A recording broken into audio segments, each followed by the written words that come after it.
Hello guys, welcome to my channel. Thanks for 100 subscribers. I am truly grateful. Now get comfortable. If you're new here, consider subscribing. And if you are a returning viewer, I am really happy to have you back, my friend. Now let's start tonight's story. I keep a radio scanner on my nightstand. Uneiden Bearcat, nothing special. It sits between a glass of water I never drink and an amber prescription bottle I always do. The scanner is tuned to nothing, no channel, no frequency, just the soft wash of open static. White noise, the sound between sounds. I need it to sleep. That's the part I can't explain to the therapist or my sister or the Office of Personnel Management counselor who calls every third Tuesday. I can't explain that silence has texture now, that a quiet room isn't empty, that when the static cuts out, and it does, sometimes, just for a second, a gap where the hiss drops to true zero, my whole chest locks up, and I hold my breath and wait for something to come through. Nothing does. Not anymore. My name is Elliot Bryce. I'm 31. I was a wildfire communications specialist with the United States Forest Service for 6 years. And before that, I was a seasonal dispatcher out of the Bitterroot. I've worked radio my entire adult life, frequencies and protocols, and the specific rhythm of a mic key. That was the thing I was good at. The one thing. This isn't a story I want to tell. I need to be clear about that. I'm not here because it feels good to talk about it, or because I think you'll believe me, or because some part of me wants to perform my own trauma for strangers on the internet. I'm here because there's a binder in a station in the Monongahela National Forest that contains 6 rules for what to do when the radio speaks after midnight. I followed 5 of them. The station is called Decker Ridge, Pocahontas County, West Virginia. Federal land, back country, the kind of posting where the nearest staffed facility is 47 miles of mountain road away, and the nearest cell tower might as well be on the moon. I asked for it. I need to be clear about that too. What happened at Decker Ridge, I don't have a word for it. I've spent months trying to find one. Haunting isn't right. Contact isn't right. The closest I've come is communication, which is the word that keeps me up at night, because communication implies 2 parties, and I don't know what the other one was. I know what it sounded like. I know what it knew about me. I know it was patient. And I know that on the night of November 9th, I picked up the microphone after midnight, and I answered. The transfer paperwork listed it as Forest Service Road 227. But by the time I'd driven 7 miles in, I wasn't sure the designation still applied. Roads have standards, minimum widths, drainage grades, surface classifications. FS 227 stopped meeting any of those criteria somewhere around mile 3, where the pavement fractured into gravel and the gravel thinned to packed dirt. And the dirt gave way to something that was less a road than a suggestion carved into the side of a ridge. Late October. The mountains were burning with color, which is the kind of thing people say when they haven't spent a fire season watching mountains actually burn. The hardwoods had turned red maple and sugar maple and the deep rust of white oak, but below the deciduous canopy, the hemlocks held their green, and they closed in tight on both sides of the road, blocking the sky so completely that my headlights kicked on automatically, even though it was barely 2 in the afternoon. The cloud ceiling sat low, maybe 600 feet, and from time to time the road would climb into it, and everything outside the windshield would go gray and soft, like driving through a photograph that hadn't finished developing. My cell phone lost its signal at mile 4. I watched it happen. 3 bars, 2 bars, 1 bar, searching. Then nothing. I set it face down on the passenger seat and kept driving. The forest changed as I climbed.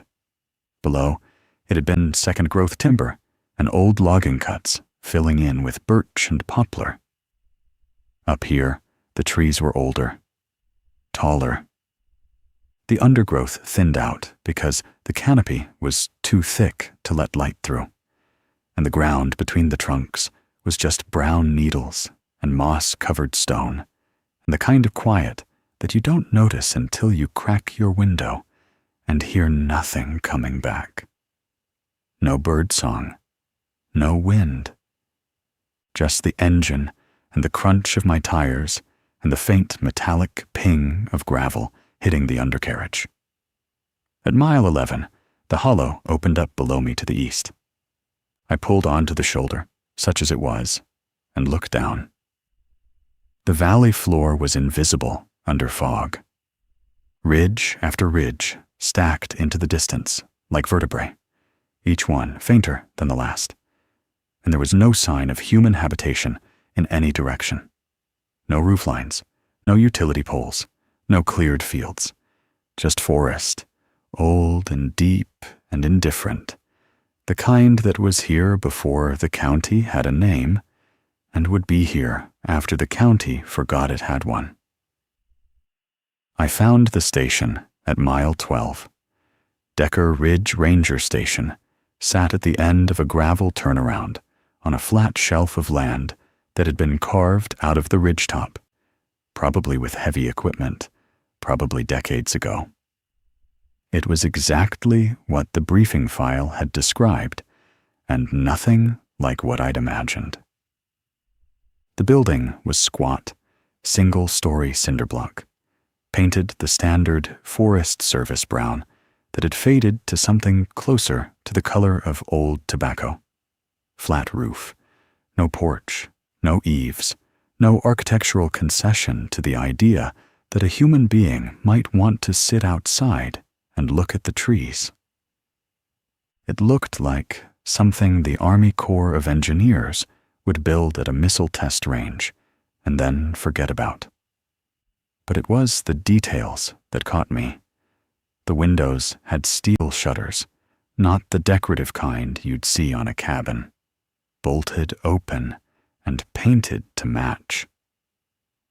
These were functional, heavy gauge, hinged from the inside, with exterior latch points that had been painted over and repainted so many times the hardware was almost buried.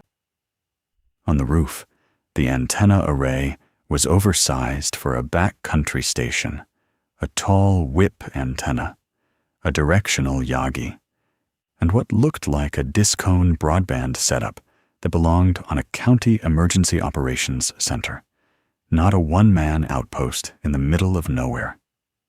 There was a faded sign on the front door. I couldn't read it from the truck.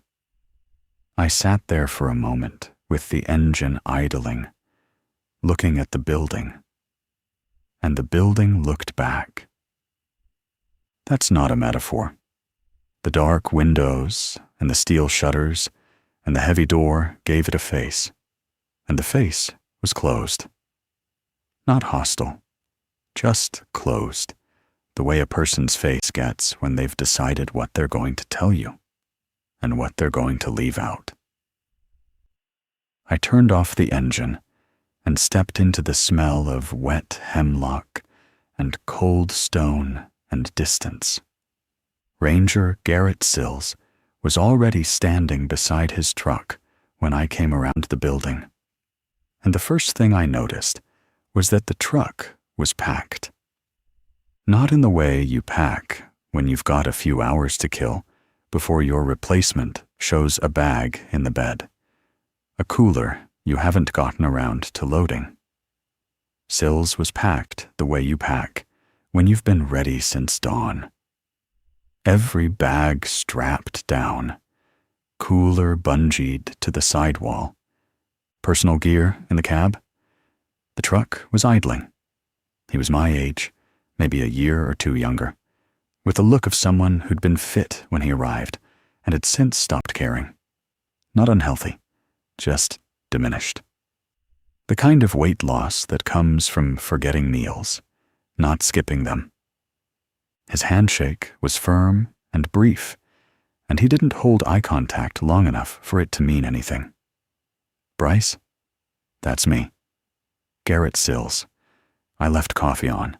Propane stove works. Electric's generator only. The manual's on the desk. Let me walk you through the physical plant. He was efficient. I'll give him that. In 20 minutes, he showed me the diesel generator and its quirks, the choke stuck in cold weather. The fuel filter needed changing every 200 hours. There was a spare in the utility room on the second shelf.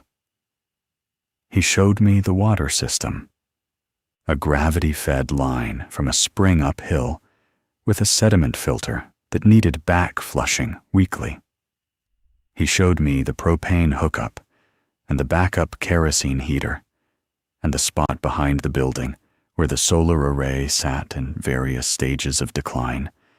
Half the panels cracked.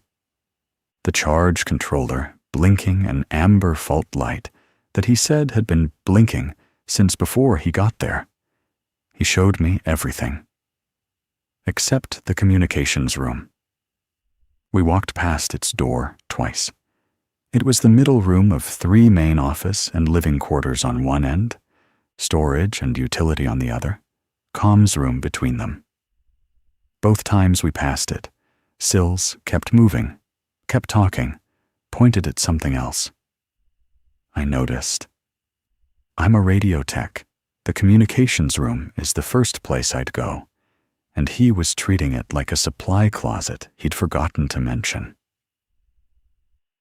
The second time we passed the door, I stopped. What about radio procedures? Sills stopped too. He had one hand on the doorframe to the utility room, and he didn't turn around right away. When he did, his face had that closed look again, the same one the building had. It's in the binder. I'd rather get a walkthrough. I spent 6 years on. It's in the binder, Bryce. He said it the way you repeat an instruction to someone who's already been told. Not rude. Final. Everything you need. The Motorola base unit's a XTL5. The backup handhelds in the charging cradle. Frequencies are logged. The binder covers the rest. He held out a thick 3-ring binder, olive drab, the kind the Forest Service has been using since before I was born. I took it. It was heavier than it looked. Anything else you want to flag? I asked. He was already walking toward his truck. He paused, just long enough to look back at me, not at my face, exactly, but at the binder in my hands, and said, "Read the whole thing." Then he got in his truck and pulled the door shut and drove down FS 227 without adjusting his mirrors or lifting a hand off the wheel. And within a minute, the sound of his engine was gone, and the silence came back in like water filling a hole. I stood there holding the binder, watching the empty road. And I understood that Garrett Sills had not been in a hurry to meet me. He'd been in a hurry to leave. I sat at the desk in the main room, with the binder open, and a cup of Sills's leftover coffee going cold beside my elbow. Outside, the afternoon light was already failing. Late October in the mountains, and by 4 o'clock, the ridges to the west were eating the sun. The binder was organized the way every Forest Service operational binder is organized, which is to say with the particular bureaucratic optimism of an agency that believes the right form can prevent any disaster. Tab 1, Station Overview and Emergency Contacts. Tab 2, Fire Watch Procedures, Reporting Thresholds, and Smoke Observation Protocols. Tab 3, Patrol Routes, with photocopied USGS quad maps marking the trail segments assigned to Decker Ridge, each one annotated in different handwriting from different years. Tab 4, Wildlife Management, Black Bear Encounters, Timber Rattlesnake Denning Sites, a laminated card with the number for the state rabies hotline. Tab 5, Supply and Logistics, including a resupply schedule that showed a truck coming up FS-227 every 2 weeks, weather permitting. I knew all of it.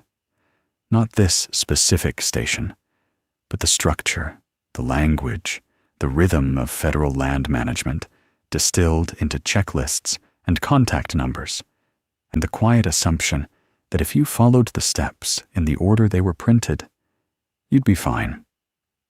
I'd seen 100 binders like this.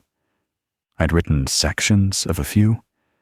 There was a comfort in it, the same comfort I'd always found in procedure, in the idea that someone before you had already figured out what to do. I was ready to close it. I'd gotten the shape of the posting remote, routine, minimal human contact. Exactly what I'd asked for. Exactly the kind of place where you could spend 3 months doing perimeter checks and weather logs, and slowly, maybe, stop hearing the sound of your own hesitation on a radio frequency 1,300 miles away, and 18 months in the past. I almost closed it, but there was one more tab, the last one. It was separated from the others by a blank divider page, and when I turned to it, the paper changed. Everything before it had been standard white printer stock, black ink, headers in the familiar Forest Service typeface with the little tree logo. This section was printed on heavier stock, slightly cream-colored, the kind of paper you'd find in a government office that still had a typewriter. The font was different, older, Courier, maybe, or something close to it. The headers were typed, not printed, and in the bottom corner of the first page, there was a revision date, stamped in faded red ink. 9 years ago. The section was titled Decker Ridge Station, Nighttime Communications Protocol.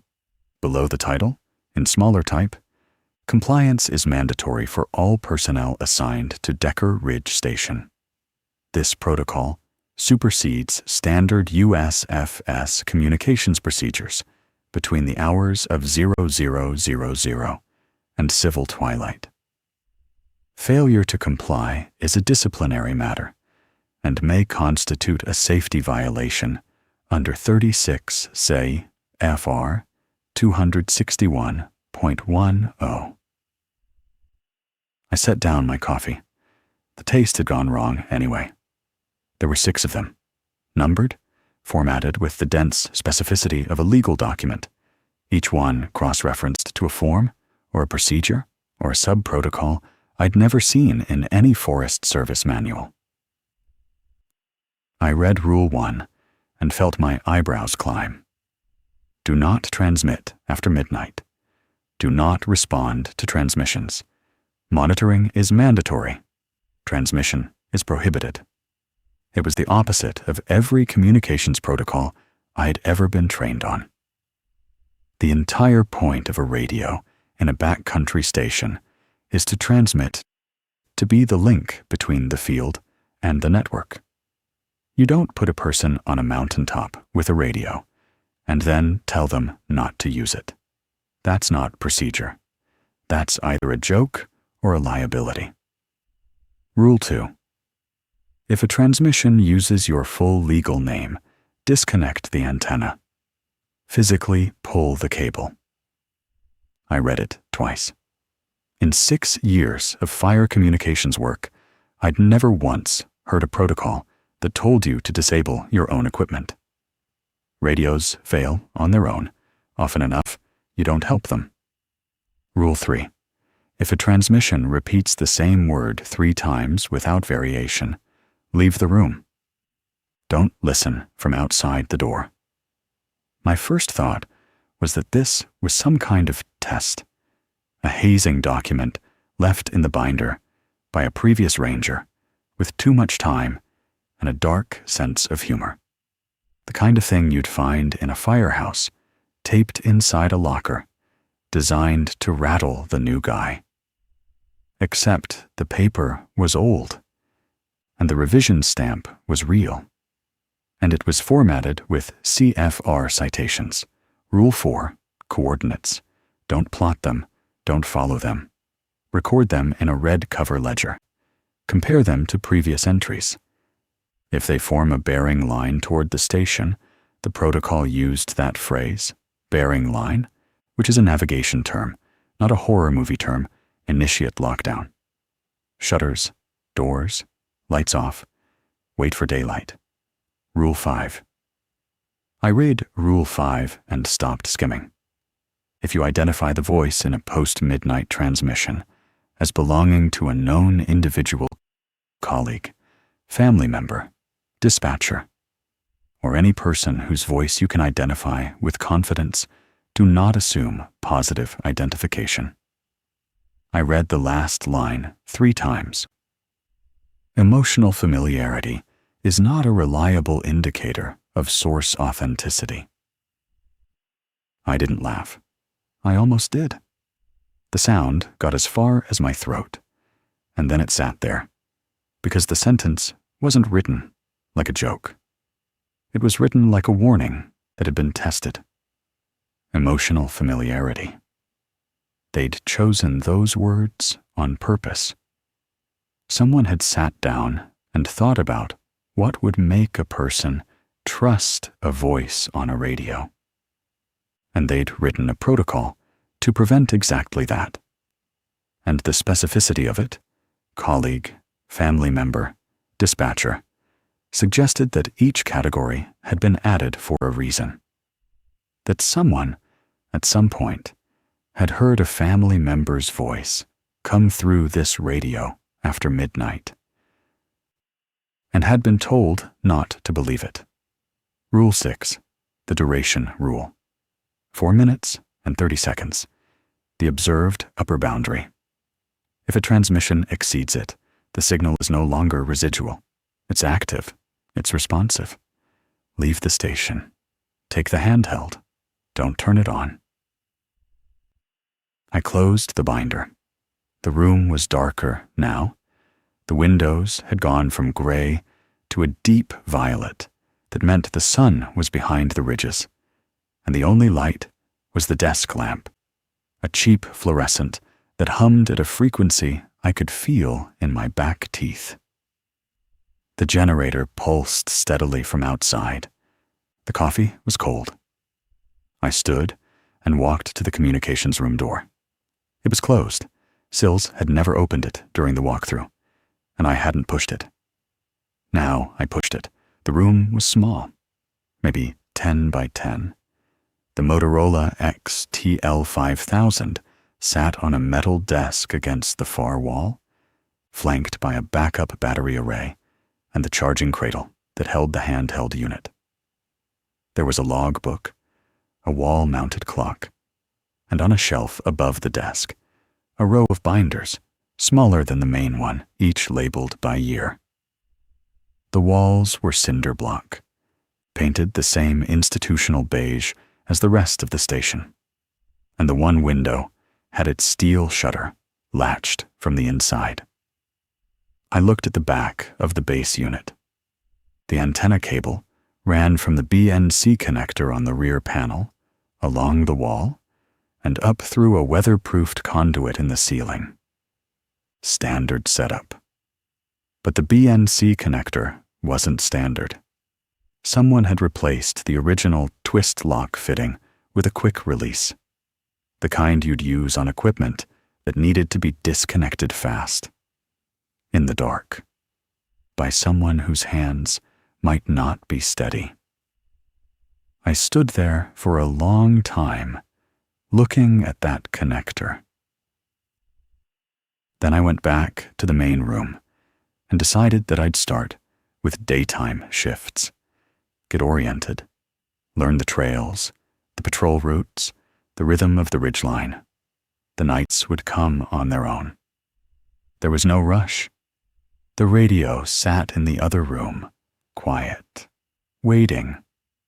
And the quick release connector caught the last of the light through the open door like a small brass eye. I started with the trails. That first morning, I laced my boots, loaded a day pack with permit forms and camera batteries, and walked out the station door into fog so dense I couldn't see the tree line 40 yards away. By the time I reached the first trail junction, the fog had burned off, and the forest opened up around me like something I'd forgotten existed. Old-growth hemlock. The kind they don't make anymore. Trunks 4 feet across, bark furrowed deep enough to fit your fingers in. Canopy so thick the light came down in columns. The air underneath had a weight to it, cool, damp, layered with the smell of rotting wood and wet stone, and something green and alive that I don't have a word for. The silence wasn't empty. It was full. Creek water over rocks, a pileated woodpecker hammering somewhere upslope, wind moving through the upper canopy in slow waves that never reached the ground. I checked permit boxes, cleaned out old registration stubs, replaced the pencils, noted dates. Nobody had signed in for 11 days. I serviced 2 wildlife cameras on Cranberry Ridge, swapped SD cards, cleared spider webs from the lenses, re-angled one that had been knocked crooked by a bear rubbing against the post. The cards, when I checked them later, had elk. A whole bachelor group of bulls, still in velvet, moving through at dawn. Coyotes. A bobcat sitting on a log at 3 in the morning, staring directly into the infrared flash like it was posing. No people. Not one. I covered 9 miles that first day. Ate lunch on a rock above a waterfall that dropped into a pool so clear I could count the stones on the bottom.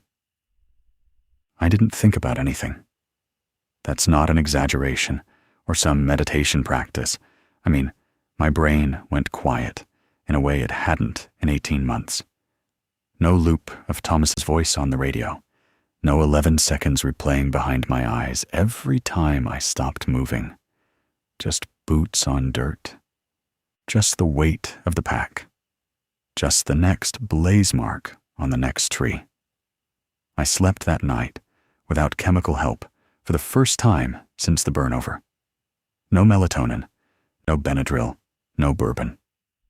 I lay down on the thin mattress in the main room, listened to the generator thrum through the cinder block walls, and I was gone. No dreams. When I woke up, the windows were pale gray with pre-dawn light, and I felt like a different person. The second day was the same. The third. I fell into a rhythm that felt borrowed from someone healthier than me up before dawn. Coffee on the propane stove. Out the door by 7. Back by 4. Log the day's observations. Cook something simple. Read. Sleep. The work was physical enough to quiet the noise in my chest and routine enough to make the days feel stitched together instead of scattered. By the end of that third day, I remember standing at the station door, watching the light drain out of the hollow. And I thought, this is going to work. This is exactly what I needed. I was right about that. I was also wrong. On my fourth evening, I stayed in the communications room. The overnight shift was part of the rotation. Sills had explained it during the orientation. Decker Ridge was a relay point for backcountry repeater coverage, and someone needed to monitor the frequencies during overnight hours in case a search and rescue call-out came through from the eastern districts. Standard procedure. I'd done overnight radio watch dozens of times during fire seasons. The only difference here was the binder. I made coffee at 2000, set up in the communications room with the logbook open, a pen, and the Motorola base station dialed to the primary Forest Service frequency. The room was small enough that the overhead fluorescent lit every surface, no shadows, no dark corners. The poster on the far wall was a faded USFS fire danger chart from 1987. The desk was steel, government surplus, bolted to the floor. The radio sat on top of it like it had always been there, which it probably had.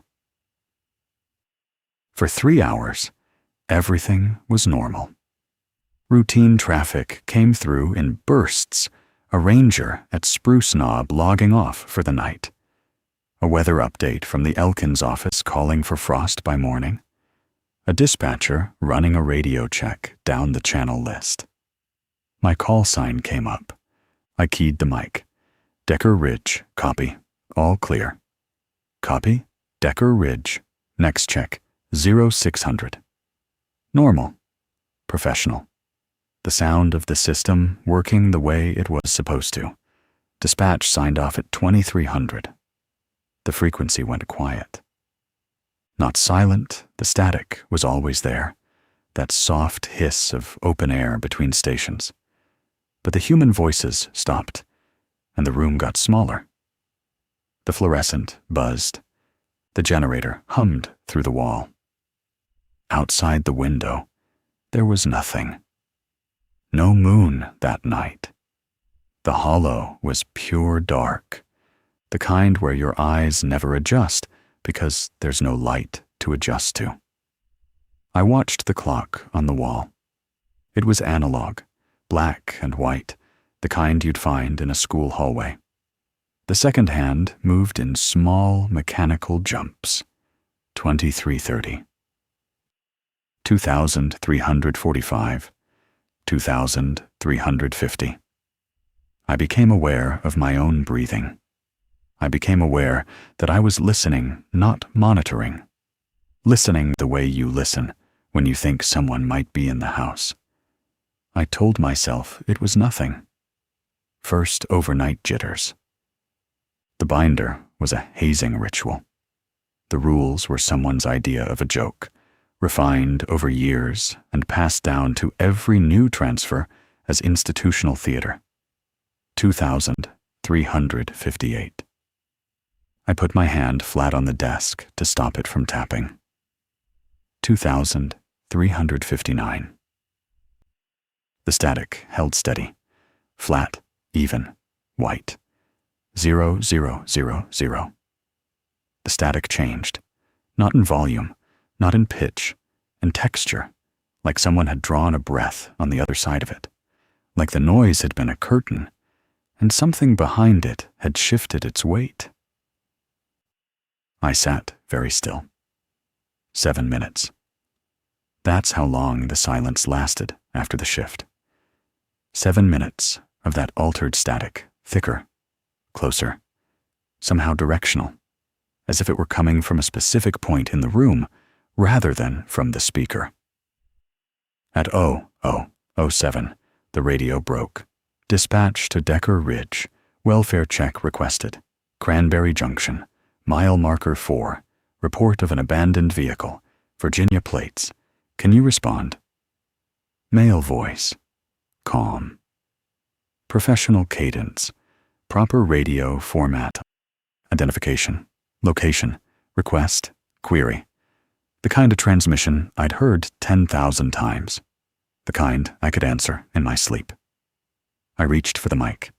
My hand traveled 8 inches across the desk and stopped. Not because I remembered the rule, because something was wrong with the voice, and I couldn't identify what.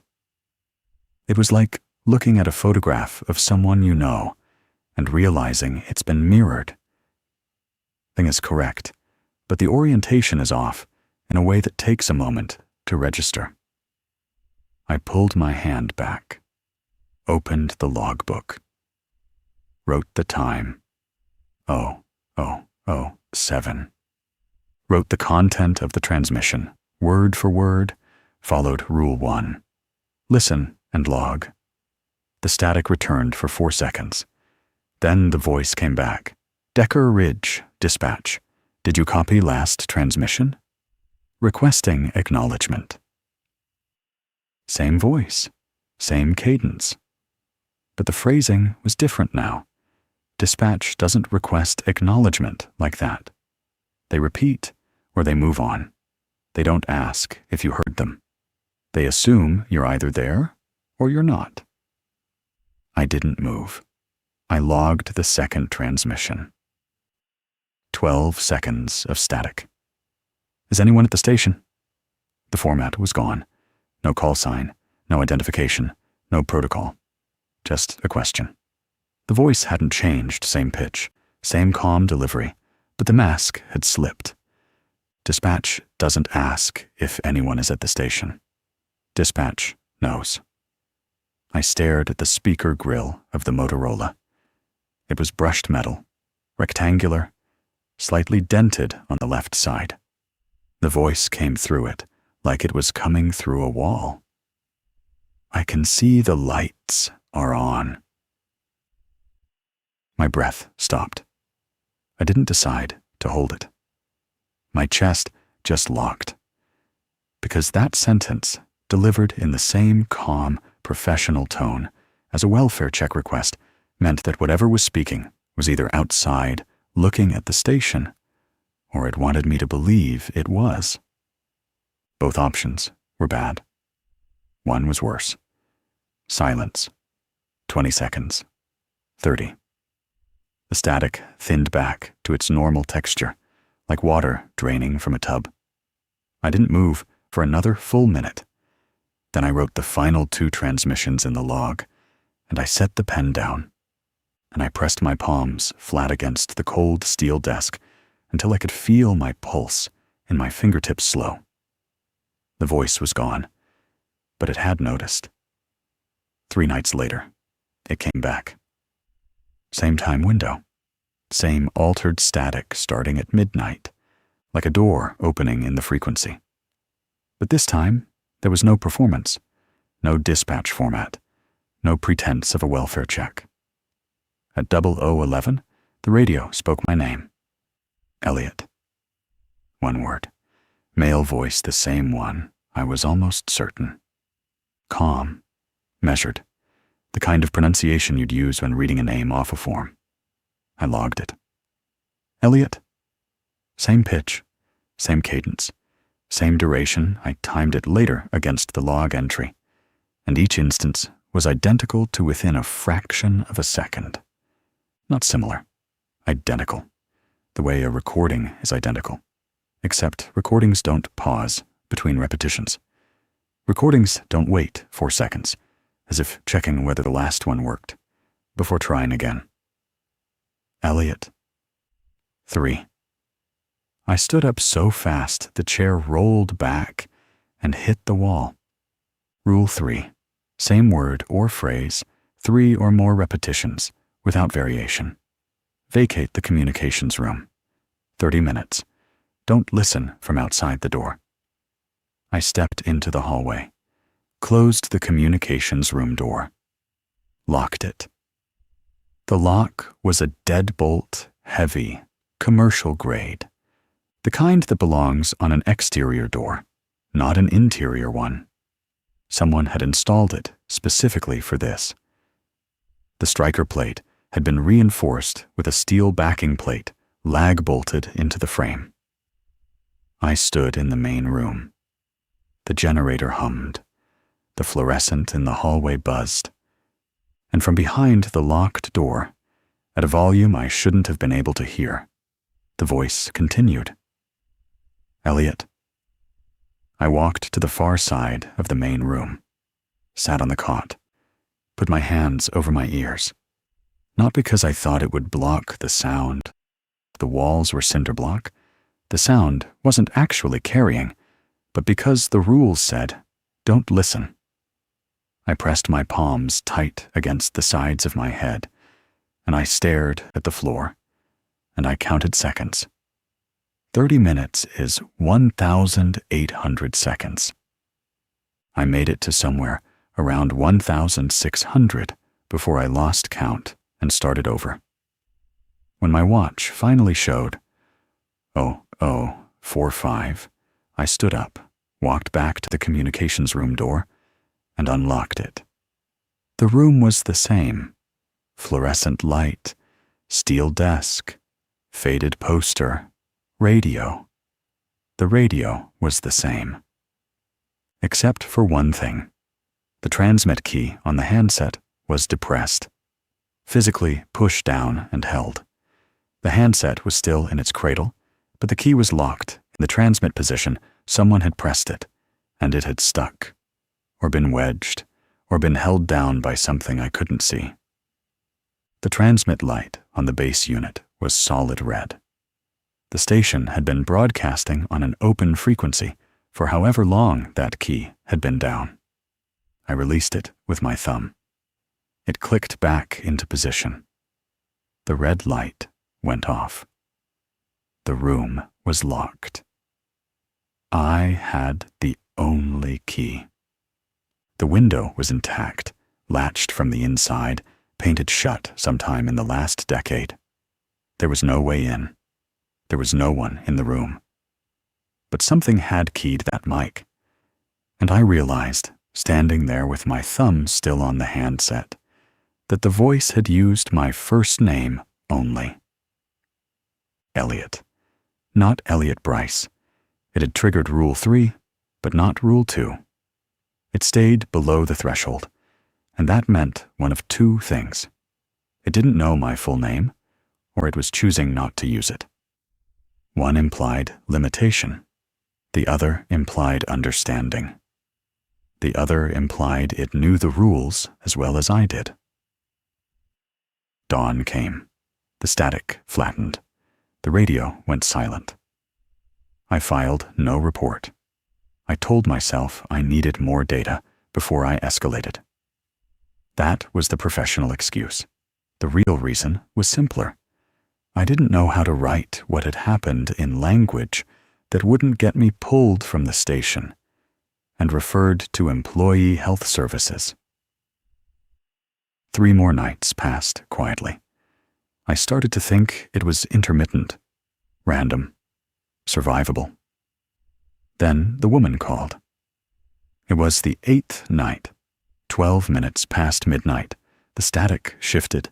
In that way, I now recognized the texture change, the sense of something leaning against the frequency. And then a voice came through on Channel 7. Channel 7 is the emergency frequency. Every ranger knows it. Every dispatcher monitors it. If someone is dying in the back country and they have a radio, they go to Channel 7. You don't ignore Channel 7. That's not a rule in a binder. That's the job. She was crying. "Please, is anyone there? I need help. I fell on the trail, on Cranberry Ridge, about a mile past the second switchback. I think my ankle is broken. I can't walk. Please, I can see lights from where I am. I can see the station. Please respond." Her voice was young, mid-20s, maybe. The crying was ragged. punctuated by sharp inhales, the way people breathe when they're in real pain. When the tears are a byproduct of the nervous system and not a choice. She gave her name, Sarah Kellner, age 26, said she'd parked a silver Honda CR-V at the Cranberry Ridge trailhead, said she'd been hiking alone, said she'd slipped on wet rock 2 hours ago and had been crawling toward the lights ever since. Every detail was right. The trail existed. The switchback existed. The trailhead had a parking area. The station lights were visible from certain points on that ridge. I'd confirmed it myself during my daytime patrols. My hand was over the microphone. Not on it, over it. Hovering. I could feel the heat from my palm reflecting off the plastic housing. My fingers were shaking. Not from cold. If she was real, she was a mile away, in the dark, with a broken ankle, and dropping temperatures. Frost was forecast. Hypothermia was a timeline, not a possibility. If she was real, and I didn't respond, I was leaving a 26-year-old woman to die on a ridge because a laminated page in a binder told me not to key the mic after midnight. If she was real, I was the thing in the dark. I was the reason no one came. I thought about Thomas. 11 seconds of hesitation. A man died because I was slow. And now I was being asked to not respond at all, to sit in a warm room and listen to someone beg. The rules said, don't transmit. The rules said, listen and log. The rules were typed on heavy stock paper by someone who had worked this station long enough to bolt a deadbolt on an interior door and rig a quick release connector on an antenna cable. I pulled my hand back. I logged the transmission.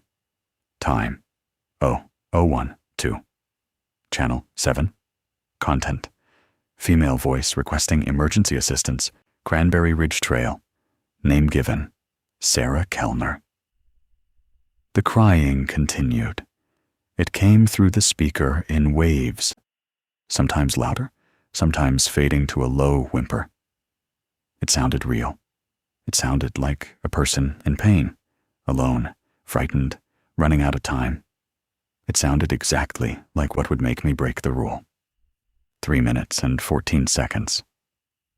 I timed it. The crying lasted exactly 3 minutes and 14 seconds, and then it stopped. Not tapered, not exhausted into silence. Stopped. The way a recording stops. The way you stop making a sound when the sound has served its purpose and you no longer need it. The frequency held for 5 seconds. Flat static. Then the voice came back. Elliot. Same channel, same frequency, but the voice was different now. The tears were gone, the pain was gone, the breathless urgency, the ragged inhales, the tremor of a young woman alone in the cold, all of it gone. What replaced it was calm, measured, familiar in a way that didn't mean I recognized the speaker, familiar in the way that it already knew me. It spoke my name, the way you say the name of someone you've been watching for a long time. I know you're listening. I didn't move. My pen was still touching the logbook page. You're sitting at the desk, the metal one bolted to the floor. The radio is a Motorola Spectra, the one with the dented speaker grill. There's a fire danger poster on the wall behind you. The chart is from 1987. You haven't updated it because it was there when you arrived, and you didn't think to take it down. Every detail was correct. Your chair has a cracked armrest on the right side. You've been resting your forearm on it all night. You can feel the split in the vinyl right now, can't you? I looked down. The armrest was cracked. The split in the vinyl was directly under my forearm. I pulled my arm away and pressed both hands flat on the desk. The binder is in the top left drawer. You read it your first night? You thought it was a joke. You're not laughing now? The voice wasn't threatening. That was the worst part. There was no malice in it, no gloating, no menace. It was conversational, patient, the tone of someone who had done this before and would do it again, and had all the time there was. You did well tonight, Elliot. You didn't key the mic. Most of them key the mic. The transmission ended, not with a click, not with static. It ended the way a person stops speaking when they've said everything they intended to say. Clean. Final. The static returned to its normal flat hiss, and the clock on the wall read 019. 7 minutes. The entire sequence, the crying woman, the name, the description of the room had lasted 7 minutes. I sat in that chair until dawn grayed the windows. I didn't touch the radio. I didn't write in the logbook. I sat with my hands on the desk, and I breathed, and I watched the speaker grill, and I waited for it to speak again. It didn't. When the light was strong enough to see the tree line through the window, I stood up. My legs were stiff. My mouth was dry. I walked to the main room, picked up the landline phone. Olive green, rotary, older than me, and dialed the Cranberry District office. A woman answered on the third ring. Brenda, the administrative assistant. I'd spoken to her once during my transfer paperwork. Morning. This is Elliot Bryce up at Decker Ridge. Morning, Elliot. Everything okay up there? Fine. Just had a question. Do you know if anyone worked this station long term? I'm finding some old logs and procedures I can't make sense of. Figured someone with history might be able to help. A pause. I could hear her chair creak as she leaned back. Dale Vickers, she said. He was up there for, Lord, 22 years, I think, maybe more. Retired about 6 years ago. Lives down in Marlinton now. Does he have a phone? Landline. I can pull the number for you. He doesn't get out much anymore, but he picks up. I wrote the number on the back of a permit form, thanked her, hung up. I stared at the number for a long time. 10 digits in my own handwriting on a piece of government paper. Dale Vickers. 22 years at Decker Ridge. 22 years of midnights. He picked up the phone. He would know what was on the other end of that radio. The question was whether I was ready to hear it. I called from the landline in the utility room. 4 rings. Then a voice that sounded like gravel settling. Vickers. I told him my name, told him where I was calling from. There was a pause, not confusion, not surprise. The pause of a man deciding how much of himself to hand over to a stranger.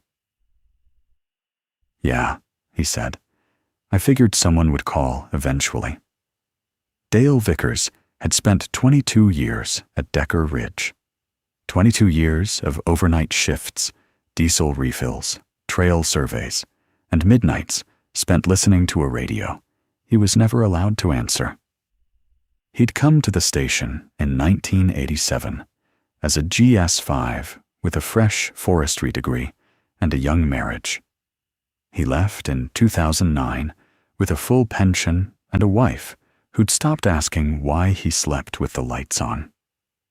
I asked him about the rules. I wrote them, he said. Simply. Like telling me he'd built the firewood rack outside. First version was 11 pages, had context, had history, Had incident reports going back to the 70s. He cleared his throat. District made me cut it to what you've got. Said they didn't want operational guidance that read like, their words, a campfire story. Didn't want it in writing. The version in that binder is what survived the committee. I asked him why he stayed so long. Silence. Then, because I understood the protocols. Because I followed them. And because someone had to be there to update them when they stopped working. That word, stopped. Past tense. I held the phone tighter. The rules aren't permanent, he said. They're responsive. What works in 94 doesn't necessarily hold in 02. I revised that document 9 times. 9 times I had to sit down and write a new instruction because the old one wasn't sufficient anymore. I thought about the woman on Channel 7, the crying that shut off like a valve, the calm voice that described my desk, my radio, the poster behind my head. It described the inside of the comms room, I said. Layout, equipment. It knew what was on my wall. Dale didn't react the way I expected. No sharp breath, no careful deflection. He just said, "What year is the poster?" What? The poster behind the desk. National Forest map. What year? I thought. 2019, I think. Maybe 2020. Then it's been inside since at least then.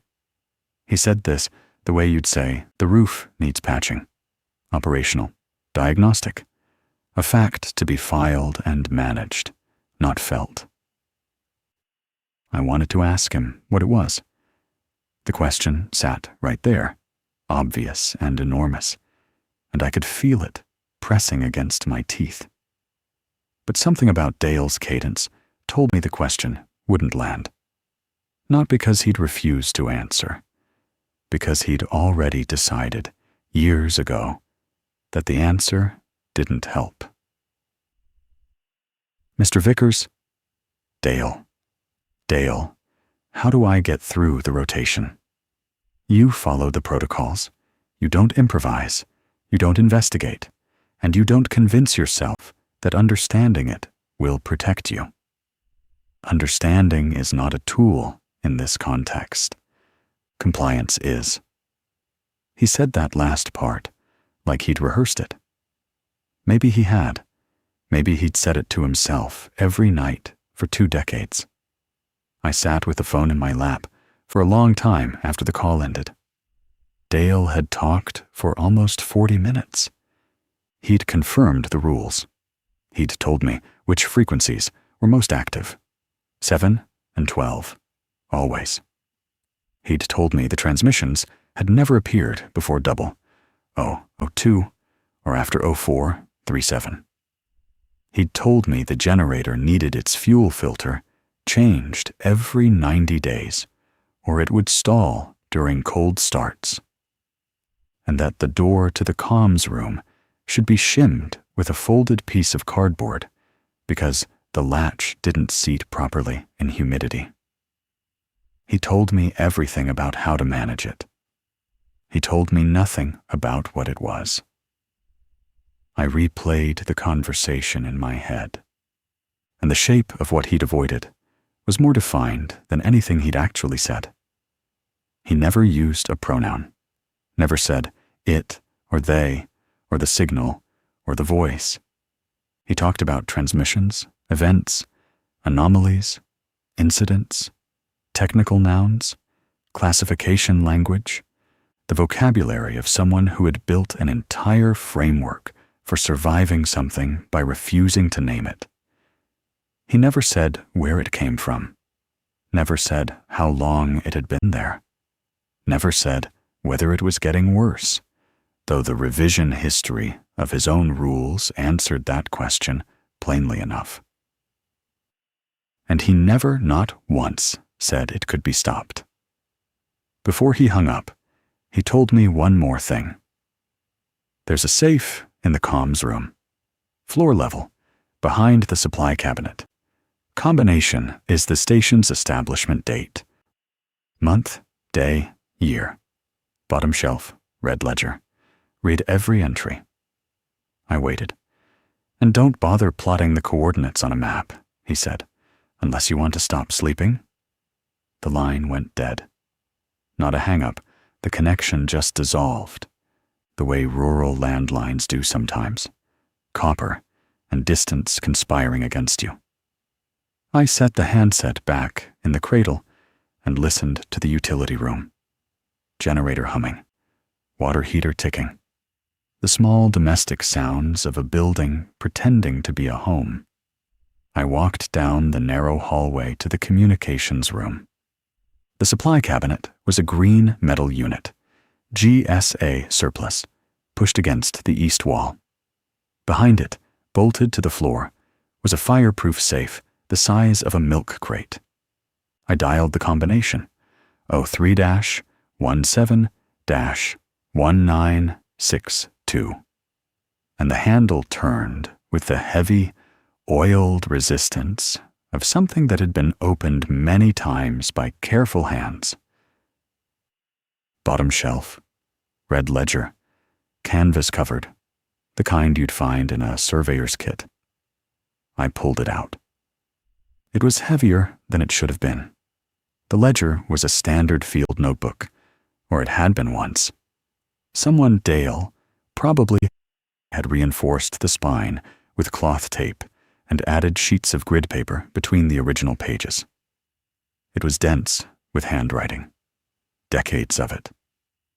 The earliest entry was dated November 3rd, 1974. The handwriting was small, precise, federal, the kind of penmanship they used to teach at agency training centers. It read, 0014 hours, CH-7, carrier tone, no voice, duration 0:42, no coordinates, no response attempted. That was it. One line, clean. The entry below it, 2 nights later, was nearly identical. Carrier tone, no voice, duration under a minute. The first 30 or so entries read like weather logs, brief, factual, tedious.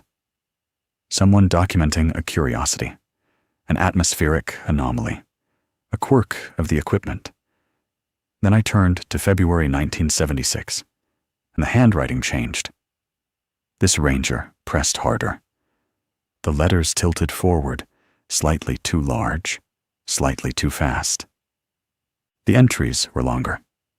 0023 hours, CH-7, male voice, requested aid for vehicle breakdown on FR-224, gave partial plate number.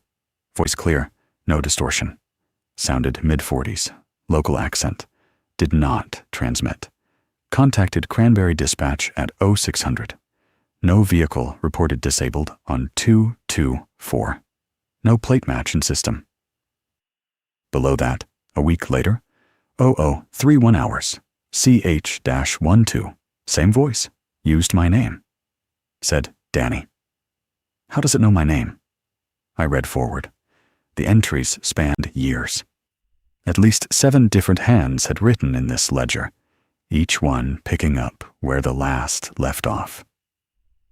Some wrote with clinical discipline, date, time, channel, content, duration, coordinates if given.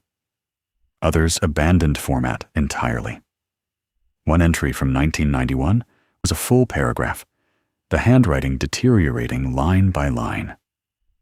It keeps saying there's a child in the drainage below sinks of Gandhi. Gives an age. Gives a name. The name is a real name. I checked. There is a child by that name in Randolph County. She is fine. She is at home. I called the school to confirm. But the voice knows her middle name, and it knows what school she goes to, and I need to understand how that is possible. The entry ended mid-sentence.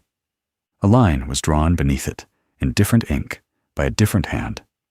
Below the line, Ranger Ellison did not complete rotation. Status: unresolved. I found 3 of those annotations in the ledger. 3 rangers across 3 decades, each one noted in the same dispassionate hand. Dale's hand, I was almost certain with the same word. Unresolved. Not deceased. Not missing. Not transferred. Unresolved. The progression in the entries was what kept me reading past the point where my hands had gone cold against the pages. The early transmissions were fragments, tones, garbled syllables, partial words. By the late 80s, they were full sentences. By the mid-90s, they used names. By the 2000s, they described emotions, offered plausible scenarios, deployed the vocal patterns of distress and authority with precision that fooled experienced rangers who had been briefed on what to expect. One entry, near the middle of the ledger, had no technical notation at all. Just a date, August 14th, 2003. And a single line. It sounded like my daughter. Nothing else. No duration. No frequency. No coordinates. Just that. The handwriting was steady, which made it worse. Rule 4 says to record coordinates in the red ledger. It also says, don't plot them. I plotted them. I pulled my 1 to 24,000 topo from the map case Spruce Knob quadrangle, the same sheet I'd used for trail surveys all week. I cleared the desk, spread the map flat, and started with the earliest coordinate entry. September 1988. I marked it with a pencil dot and moved forward. There were 47 coordinate entries spanning 35 years. Not every transmission included them. Most didn't. But when coordinates appeared, they were always precise. 6-digit grid references, the kind you get from someone reading a map or a GPS, not estimating from a ridgeline. The first 20 or so entries scattered across the quadrangle without obvious pattern. Southeast slopes, creek drainages, high saddles, random points across roughly 8 square miles of forest. I almost stopped there. Almost told myself Dale was right, that the coordinates were noise, that plotting them was just feeding a compulsion dressed up as analysis. Then I reached 2020, and the scatter tightened. The last 11 entries, 3 years, roughly 1 every 3 or 4 months, formed a line. Not approximate, not suggestive. A line. Northwest bearing, 322 degrees magnetic, each coordinate closer to the station than the last. I measured the intervals. 2.1 miles, 1.7, 1.3, 0.9, 0.6. The most recent entry was Sills 4 months before I arrived, 0.4 miles northwest. I could see the point on the map. I knew the terrain, a shallow bench below the ridge, where the hemlocks gave way to rhododendron thickets. I'd walked past it on my second patrol. Hadn't noticed anything, hadn't felt anything. It was just forest. But something had been there. Something had stood at that point and broadcast, and before that, it had stood a quarter mile farther out, and before that, a quarter mile farther still. And the line it was drawing pointed through the trees and down the slope and ended. I laid the ruler across the map to be sure at the northwest corner of Decker Ridge Ranger Station. At the wall of the communications room, I read the ledger's margin notes for the coordinate entries. Dale had flagged 2 rangers by name Ellison, 1991, and a man named Pruitt, 1997, who had hiked to the coordinates after their shifts. Ellison was one of the 3 marked unresolved. Pruitt was another. The third, a woman named Kessler, had also followed a set of coordinates in 2006. None of them were found. Their boots were. All 3 pairs recovered at the exact grid references from the transmissions, arranged side by side on flat ground. Laces tied, toes pointed back toward the station. I stared at the map, at the pencil line converging on my wall. 0.4 miles. 4 months ago. Whatever interval governed the movement, the next point on that line was inside the building. I folded the map, but I didn't put it away. I needed it where I could see it. I needed the line visible, material, rendered in graphite on paper, because the alternative was carrying it only in my head, and I already had too much in there that I couldn't set down. I waited for night, not because I wanted to, because the pattern had a rhythm, and I needed to understand it before it reached my door. Night 7. I was ready this time, or I had convinced myself I was, which felt close enough to the same thing. I'd eaten early, checked the generator fuel level twice, tested the quick release connector on the antenna cable quarter turn, pull straight down, clean disconnect. I'd placed the red ledger on the desk beside the radio log, open to the most recent entries. I'd memorized the route to Foxtrot 9, north on the access road, quarter-mile to the fire trail junction, east-northeast, for 1.3 miles to the emergency cache point. I could walk it in the dark if I had to. I told myself I wouldn't have to. Dispatch signed off at 2300. The familiar silence settled. Generator hum. The intermittent tick of the building cooling into the October night. I sat in the desk chair and watched the clock. Midnight came and went. 0001, 0002. The radio was quiet, and I allowed myself to think maybe tonight would pass clean. At 0003, the transmission began. No static preamble, no carrier tone, no gradual fade-in. The voice simply appeared in the middle of the room, broadcast through the speaker with a clarity that made the air feel smaller. Elliot James Bryce. My full legal name. 3 words, spoken without hesitation, without the vocal searching you hear when someone reads a name off a list. But the voice was wrong in a way I couldn't immediately identify.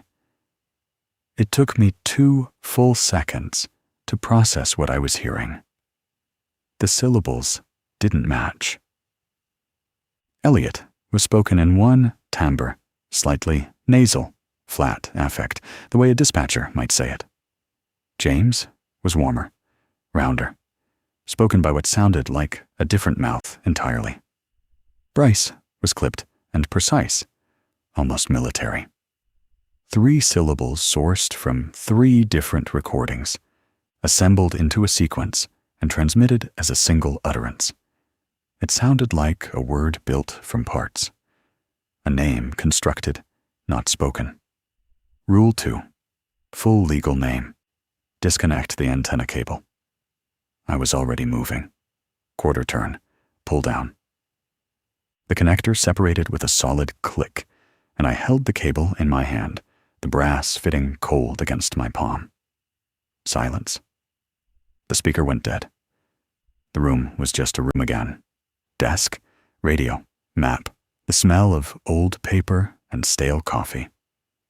Then the speaker clicked. Faint, barely audible, but present.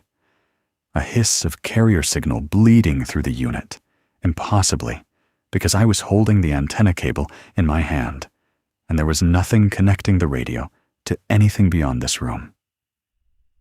Elliot James Bryce. Same assembled voice, same tripartite construction.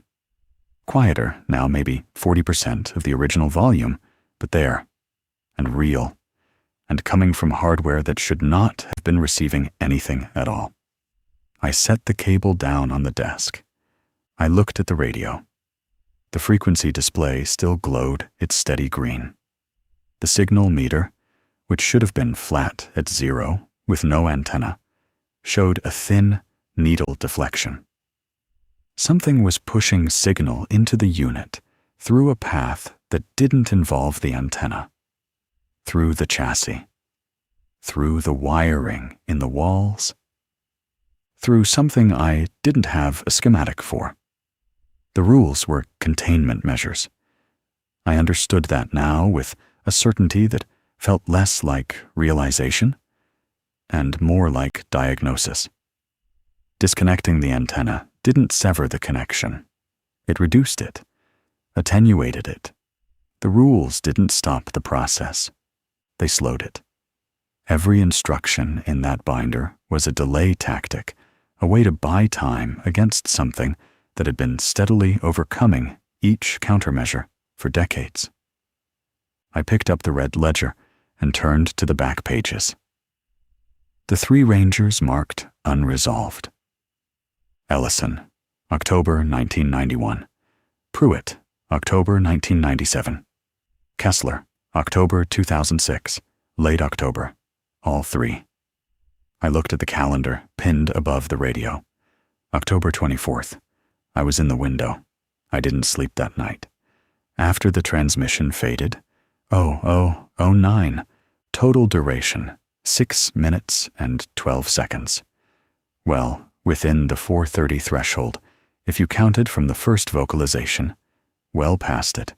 If you counted from the carrier tone, I sat at the desk with the ledger and the topo map and a legal pad, and I worked the problem the only way I knew how, operationally. The 3 disappearances clustered within the same 11-day period, October 19th through October 29th. Different years, different rangers, but the same narrow window. I'd dismissed it as coincidence during my first pass through the ledger. Coincidence is comfortable. It requires nothing from you. But I'd spent 6 years in wildfire communications, and one of the first things you learn about fire behavior is that atmospheric conditions dictate everything. Temperature, humidity, wind, but also inversions. Temperature inversions, where a layer of warm air traps cold air beneath it, change how fire moves, how smoke settles, and critically, how radio signals propagate. Decker Ridge sits at 4,200 feet in a narrow hollow that runs northwest to southeast. In late October, when the first serious cold fronts push down from the Great Lakes and the ridgetop air stays warm from residual solar heating, the hollow experiences radiative inversions almost nightly. Cold air pools in the drainage. Warm air caps it. The temperature profile inverts, and radio signals, particularly in the VHF range used by Forest Service equipment, do things they shouldn't. Atmospheric ducting. Signals that should attenuate over distance instead get trapped in the inversion layer and propagate with almost no loss. Frequencies that normally reach 30 miles can carry for 100. Dead zones shift. Reception patterns that are reliable 11 months of the year become unpredictable. Equipment picks up transmissions from sources that should be far beyond range. This was real science. I'd studied it. I'd accounted for it during fire operations, adjusted repeater configurations for it, briefed crews on expected communication degradation during inversions. It was documented, measurable, and mundane. But mundane science doesn't explain a voice that transmits through a disconnected antenna, doesn't explain a signal that knows your legal name, doesn't explain boots arranged at grid coordinates with their laces tied and their toes pointed home. The inversion didn't create what was out there. It just opened the door wider, made the walls thinner, gave it more room to operate, more signal to work with, more atmosphere to move through. During the inversion window, the entity was most active, most accurate, most present. The ledger confirmed its transmission frequency tripled in late October. Duration increased. Content became more specific, more personal, more difficult to dismiss. It was during these windows that the voice had first used names, first described interiors, first deployed emotional scenarios, convincing enough to override training. I closed the ledger. I looked at the comms room door, thin, hollow core, the kind you'd find in a cheap apartment. The lock was a residential deadbolt, aftermarket, installed crookedly. I could reinforce it with the steel shelf brackets from the supply room and lag bolts from the maintenance kit. That was a 30-minute job. I did it in 20. I moved the backup handheld radio from the comms room to the utility closet on the opposite side of the building. Powered it off, removed the battery, and stored it separately, the way you'd safe a weapon. If I needed to reach Foxtrot 9, I'd grab both pieces on the way out and assemble them on the move. I didn't want a second receiver active in the station, not during the window. I walked the route to Foxtrot 9 twice more that afternoon, once with the map and once without. Memorized the landmarks, the split hemlock at the fire trail junction, the culvert where the drainage crossed the path, the cairn marking the cache point. I could make the walk in 35 minutes at a normal pace. In the dark, with a headlamp and adrenaline, maybe 25. I ate dinner standing up in the utility room, looking out the small window at the ridge. The sky was clear.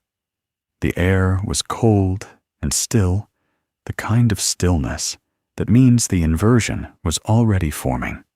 Cold air settling into the hollow, like water filling a basin. By midnight, the temperature at the station would be 15 degrees colder than the ridge above. The atmosphere would be layered, stratified, the air itself rearranged into a configuration that favored propagation. I washed my plate. I checked the generator. I tested my headlamp batteries. I reviewed the route one more time. Then I sat down in the comms room with the reinforced door locked behind me and the antenna cable in my hand, and I waited for a night when every rule fired at once. Because that night was coming. The line on the map said so. The ledger said so. The October air, pooling in the hollow, cold and heavy and perfectly still, said so. I wasn't ready, but I was prepared. There's a difference, and in that difference is the only margin that matters. Night 11. I remember the barometric pressure because I'd been logging it every evening the way Dale taught me part of tracking the inversion. 30.42 inches and climbing. The densest it had been since my rotation started. The air outside sat against the windows like something leaning on them. No wind, no movement in the canopy. The kind of stillness that doesn't feel like calm. It feels like pressure. I had the station locked down by 2300, antenna disconnected since night 7 and left that way. doors reinforced with the 2x4s I'd cut from a downed oak behind the generator shed. Emergency pack staged by the rear exit water, headlamp, space blanket, the handheld radio sealed in a dry bag with the power off. Route to Foxtrot 9 memorized. I'd walked it twice in daylight and once at dusk, counting paces, marking the turns by feel. 412 steps to the drainage cut. Bear left, another 209 to the rock outcrop. I was ready. I believed that. Dispatch signed off at 2300. I logged it, settled into the chair with the red ledger open and a pencil in my hand, and waited for midnight the way you wait for a dentist to start drilling.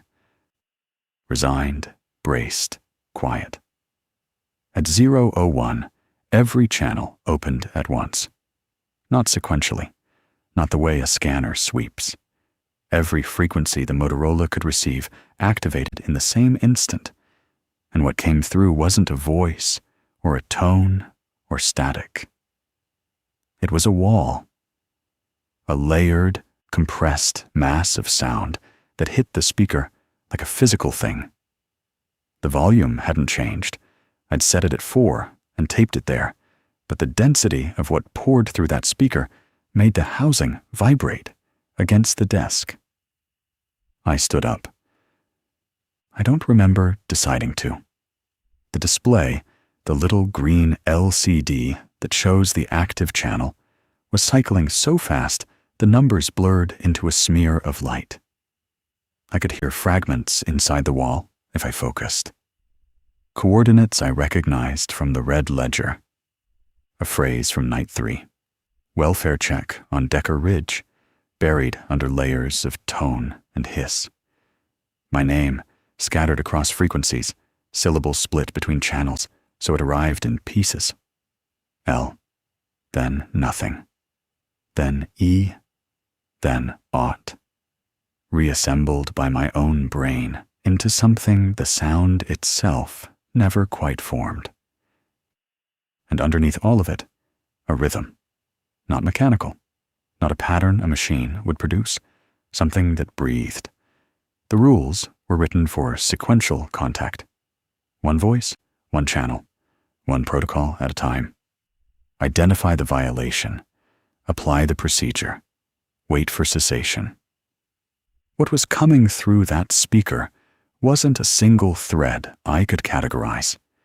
It was everything at once, every voice it had ever used, every phrase it had collected, every frequency it had found me on, compressed and delivered simultaneously.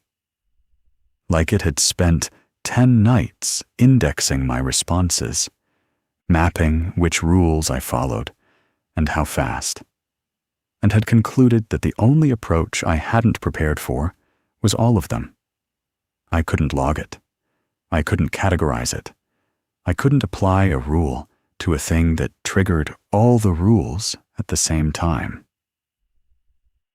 I stood in front of the radio with my pencil still in my hand and did the only thing that was left.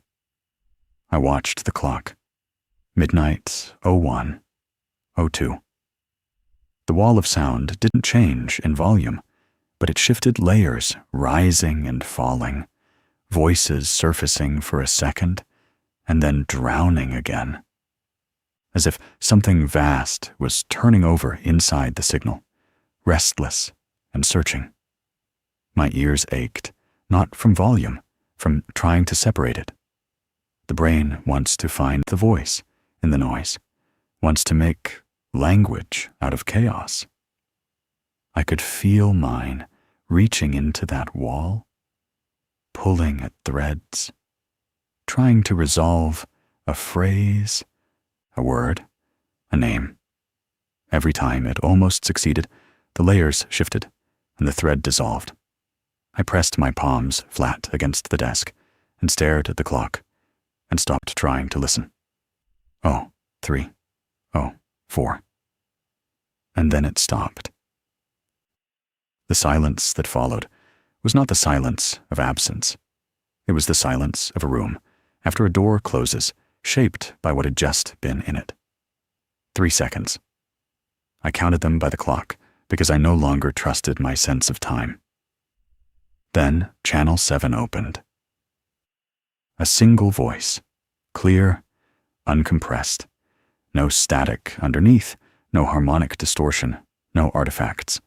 A human voice on a clean frequency, and I knew it before the first word ended because I had heard it every day for 2 years, and then every night for 18 months, in the parts of sleep that aren't rest. Elliot. First syllable stressed. Ayat. A slight pause before the second half, the way he always said it, like he was confirming something to himself before he committed to getting your attention. Nobody else said my name that way. My mother doesn't say it that way. Claire didn't say it that way. Thomas Herrera said it that way. Elliot, I need you to respond. The accent was right. Not a general accent, not a regionless approximation, his specific one. Tucson by way of his grandmother's kitchen, he used to say. The slight softening of the D's. The rhythm that made English sound like it was being translated from something warmer in real time. I need you to tell me you're there. I was standing.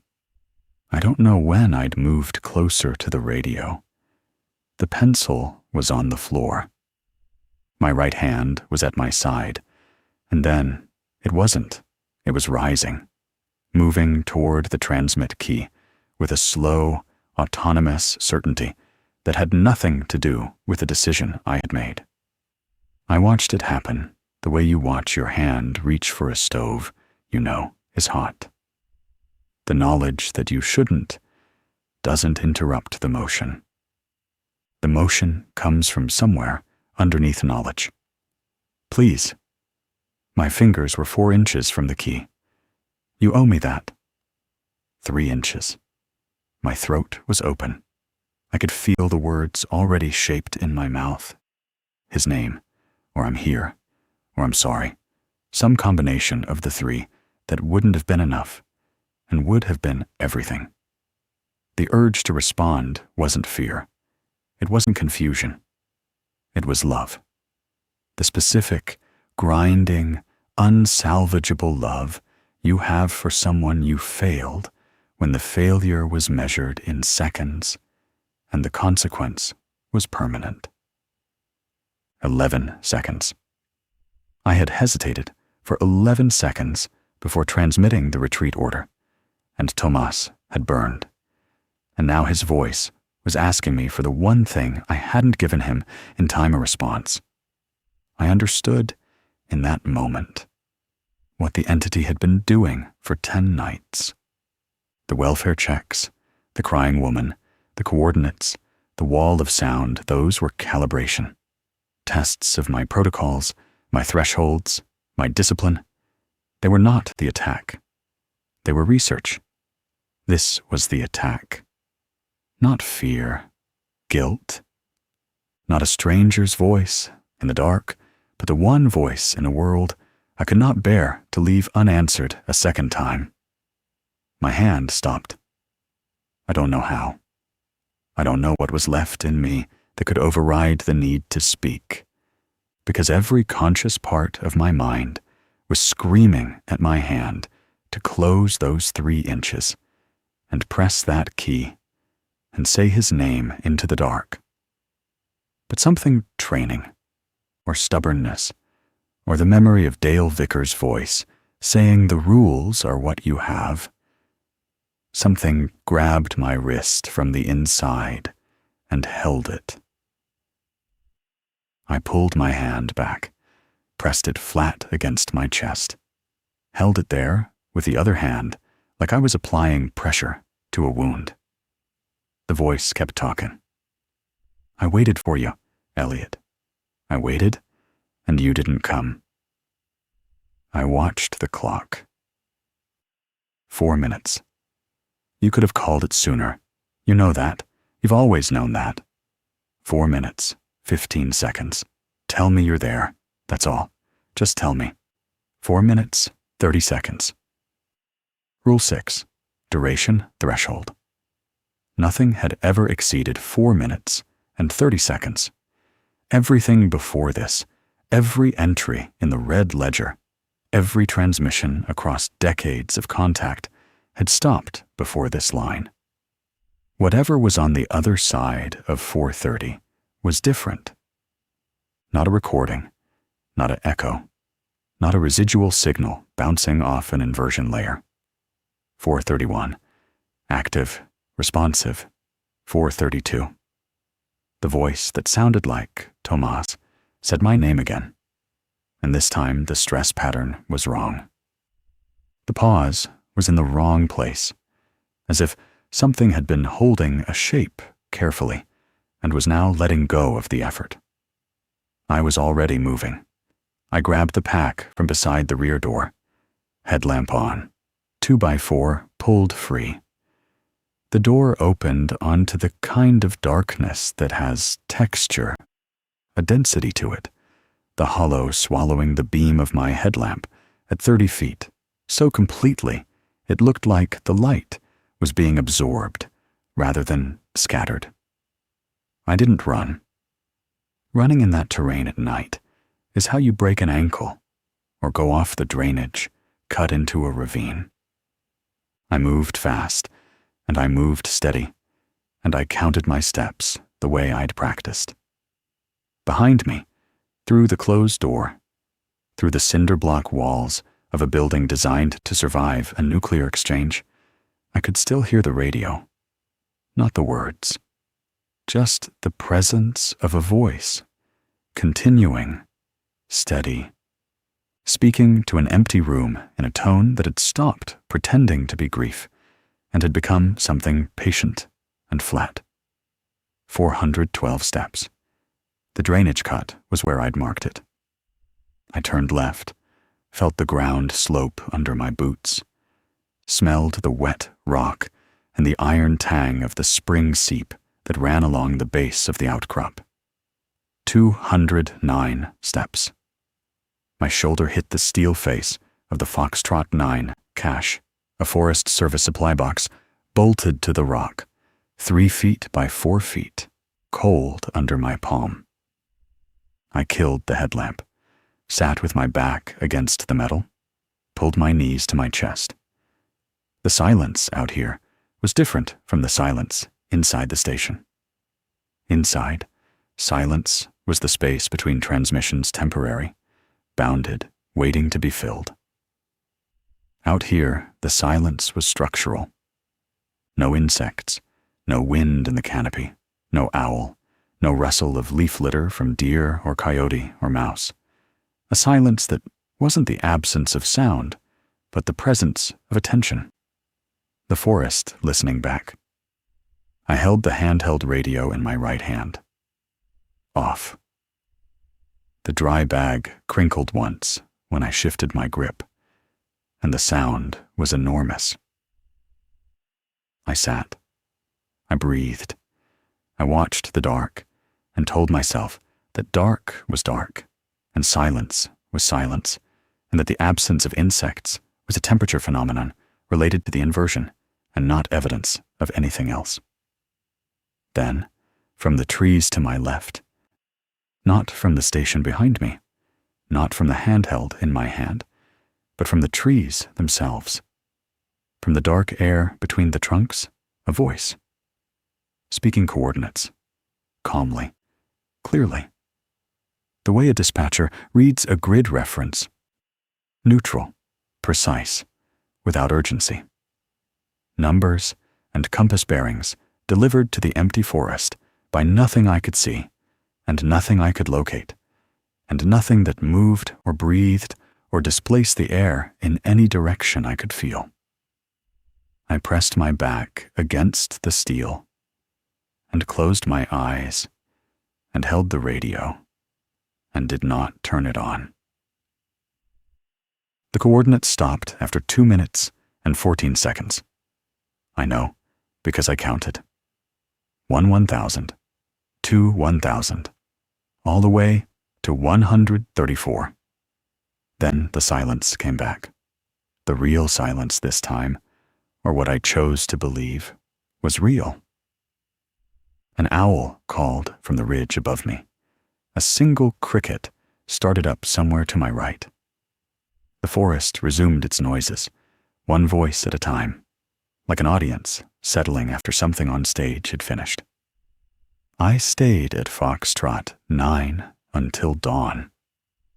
The first gray light came through the canopy in pieces, and the hollow filled with the ordinary sounds of morning water dripping from the rock face, a woodpecker hammering somewhere on the north slope, the generator's distant hum still cycling from the station below. The world reassembling itself into a place that followed rules I understood. Gravity, thermodynamics, cause and effect. I walked back slowly. The trail I'd taken in the dark looked different in daylight, narrower, steeper than I'd felt it, lined with deadfall I must have stepped over without seeing. My legs ached. My jaw was sore from clenching. The emergency pack weighed nothing, but felt like it weighed everything. The station door was open, not forced. The 2x4 I'd pulled free was leaning against the wall where I'd left it. The door had simply been opened. I went to the radio room. The transmit key was depressed, held down the way it had been after night 1. I released it with one finger, and the spring mechanism clicked back with a small, precise sound. I checked the antenna connector, still disconnected. The cable end hung loose, swaying slightly from my movement through the room, the contact pins bright and clean. Then I looked at the red ledger. It was open to the next blank page, the page after my last entry from the night before. And there was writing on it. Not my handwriting. The entry was formatted correctly. Date, time, channel, duration, coordinates. The same structured format every ranger in that ledger had used for decades. The format specified in the binder. The format I had followed for every entry I'd made. The pencil I'd dropped on the floor was back on the desk, placed parallel to the ledger's spine with the point facing left. The way I placed it. The way I'd placed it every night without thinking about it, because that's how right-handed people set down pencils. The coordinates listed in the entry were 38.7412 by negative 79.8834. I knew those numbers. They were the GPS coordinates of the station. 0 distance. The bearing line I'd plotted on the topo map, the line formed by decades of logged coordinates, each one closer than the last, approaching from the northeast at a pace measured in years, was complete. The final point was here. Not approaching. Arrived. I sat down. I read the entry 3 more times. The handwriting was steady, controlled. Not a copy of mine, not mimicry, but produced with the same mechanical confidence, the same pressure patterns, the same slight forward lean of the letters. It looked like handwriting that had been practiced, and I understood. The entity, whatever word you want to use for it, whatever category you try to force it into, wasn't hunting. It hadn't been hunting for decades. Hunting implies prey, implies consumption, implies an end to the interaction. What had been happening at Decker Ridge was not predation. It was education. Every transmission was a lesson. Every voice it used, the dispatcher, the lost hiker, the crying woman, Tomas, was a vocabulary exercise. Every protocol it triggered was a test of human response. It watched what we did when frightened. It listened to how we spoke when calm. It logged our patterns the same way we logged its coordinates. And with each rotation, each new ranger, each October window, it refined. The 3 rangers who vanished, their boots arranged neatly at the coordinates, laces tied, pointed back toward the station. Not trophies, not warnings, submissions. Completed assignments returned to the instructor with the formatting correct. It followed the rules. That was the part I couldn't stop thinking about. It didn't break through the protocols. It learned them, adopted them, incorporated them into its own behavior. It logged its position. It used the correct form. It progressed through the rules in order, sequentially, the way a student works through a curriculum. The rules weren't walls to it. They were the syllabus. And now it could write. Now it could format an entry that looked human. Now it could use a voice that felt human. Now it could deploy grief and guilt with precision, because it had learned what those things sounded like from the inside, from listening to men alone in a room trying not to answer. It wasn't learning to destroy us. It was learning to be us. Each ranger was a textbook. Each rotation was a semester. And the rules, Dale's rules, the rules that had kept me alive for 11 nights, had slowed the curriculum, but never stopped it. Every protocol I followed taught it what a human does under pressure. Every rule I obeyed showed it how a person behaves when they're being careful, being disciplined, being human. I closed the ledger. I placed the pencil parallel to the spine, with the point facing left. Then I picked it up again and put it in my pocket. A small, stupid act of defiance that meant nothing and felt like everything. I packed in 20 minutes. There wasn't much. Clothes, the binder, my thermos.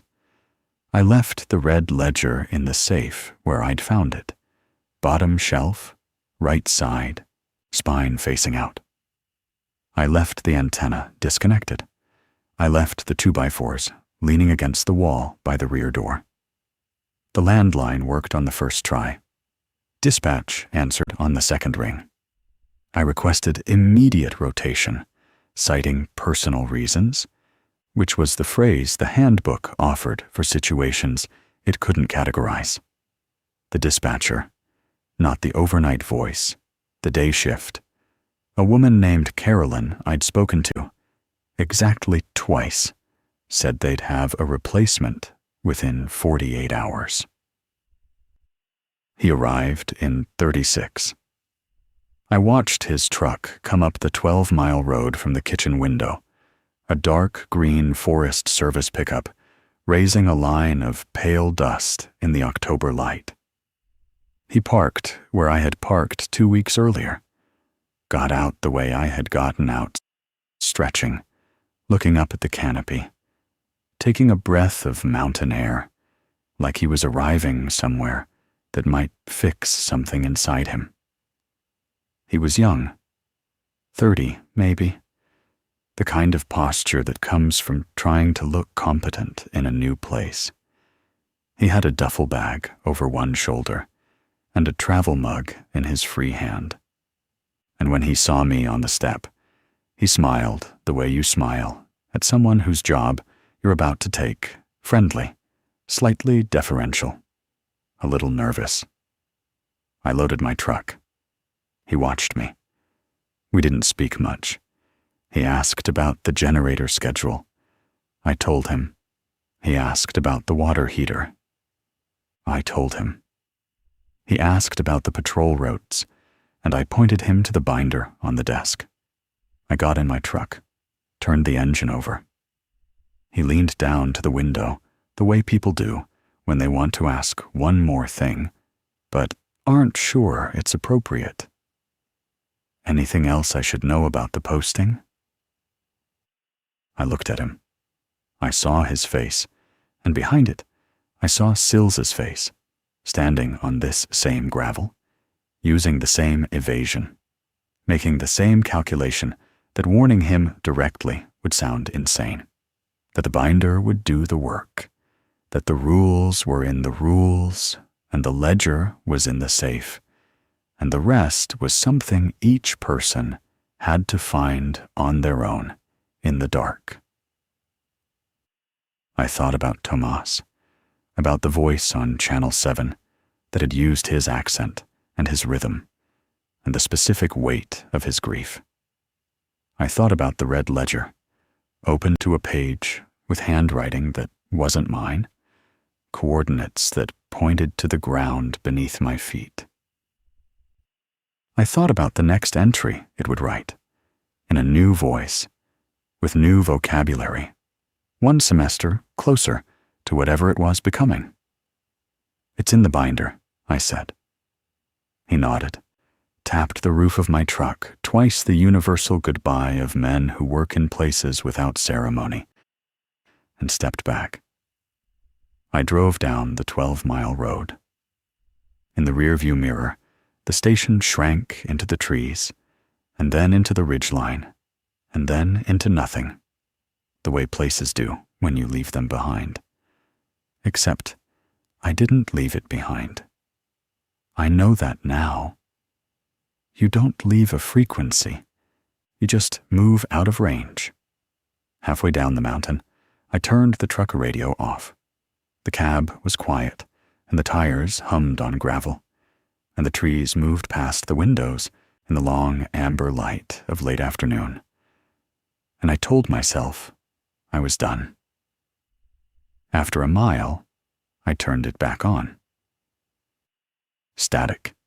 The soft, formless hiss of a receiver tuned between stations, searching for a signal that isn't there, or isn't there yet.